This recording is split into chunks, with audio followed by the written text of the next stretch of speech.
அதில் சொல்லியிருந்தார். ஆனால் அதில் உள்ள கருத்துக்கள் வந்து மத்திய அமைச்சருக்கு சில மாறுபாடு இருக்கிறதால அவங்க கூப்பிட்டு பேசினாங்க. அவர் வருத்தம் தெரிவிச்சிருக்கிறாரு. அதுக்கு மேலே இதில் சொல்கிறதுக்கு எதுவுமே இல்லை.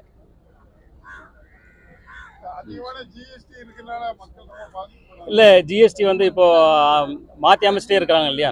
ஜிஎஸ்டி வந்து மாற்றி அமைச்சு குழுக்கள் அமைச்சு மாற்றி அமைச்சு அதை ரிடியூஸ் பண்ணிட்டே இருக்காங்க. ஸோ அது வந்து நம்ம இந்தியாவினுடைய ஒரு வலுவான இந்தியாவாக உருவாக்குறதுக்கு அது அவசியமானது கூட தான். சார், இப்போ நடிகர் சங்கத்தில் வந்து இந்த கலைநீட்சி நடத்தி வசூல் பண்ணி கடன் அடைக்கிறத விட பெரிய நடிகர்கள் 2-3 பேர் இணைந்து படத்தை வெளியிட்டு அதில் வர்ற வருமானத்தை வச்சு கடன் அடைக்கலாம் சார், அப்படி ஏதாச்சும்? இல்லை, அது நடிகர் சங்கம் தான் முடிவு பண்ணணும். அதுக்கான பேச்சுவார்த்தைகள் நடந்துட்டு இருக்கு. அவங்க என்ன முடிவு எடுக்கிறாங்கன்றதை பார்த்து தான் இது பண்ணணும். இந்த